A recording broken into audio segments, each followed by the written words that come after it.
দাখিল নবম শ্রেণীর তথ্য যোগাযোগ প্রযুক্তির নৈর্ব্যক্তিক প্রশ্নের সমাধান দেওয়া হচ্ছে। খুব সুন্দর করে আপনারা সবাই দেখেন এবং ভিডিওর সাথে মিলিয়ে নেন। যদি চ্যানেলটি ভালো লাগে, আপনাদের কোনো উপকার হয়ে থাকে, তাহলে অবশ্যই পরবর্তী ভিডিও পাওয়ার জন্য চ্যানেলটি সাবস্ক্রাইব করবেন। 1 নম্বর প্রশ্নের উত্তর হচ্ছে ক নাম্বার।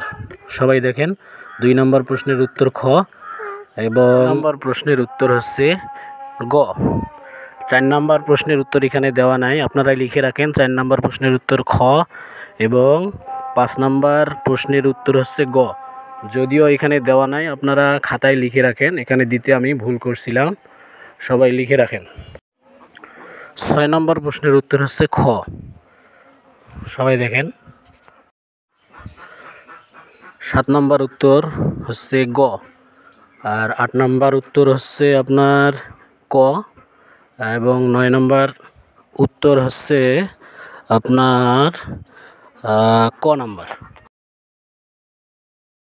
10 নম্বর উত্তর হচ্ছে ঘ, 11 নম্বর উত্তর হচ্ছে ঘ এবং 12 নম্বর উত্তর হচ্ছে এবং 12 নম্বর উত্তর দেখেন, ঘ নাম্বার এখানে দেওয়া নাই, আপনারা লেখেন। 13 নম্বর উত্তর আপনারা সবাই দেখেন।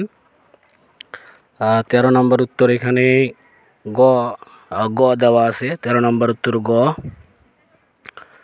14 নম্বর উত্তর নিচের কোনটি সঠিক, সব শেষেরটা, ঘ নাম্বার। আর 15 নম্বর উত্তর হচ্ছে খ। 16 নম্বর উত্তর হচ্ছে খ, সবাই দেখেন এবং 17 নম্বর উত্তর হচ্ছে নিচের কোনটি সঠিক, এখানে খ নাম্বারটা সঠিক। 18 নম্বর সঠিক উত্তর হচ্ছে খ আর 19 নম্বর সঠিক উত্তর হচ্ছে ক, প্রথমটা। 20 নম্বর সঠিক উত্তর হচ্ছে খ, URL। আর 21 নম্বর প্রশ্নের সঠিক উত্তর হচ্ছে ওয়ার্ড প্রসেসর এবং 22 নম্বরের সঠিক উত্তর ক। আর 23 নম্বর প্রশ্নের সঠিক উত্তর হচ্ছে ক, 24-এর খ এবং 25-এর খ।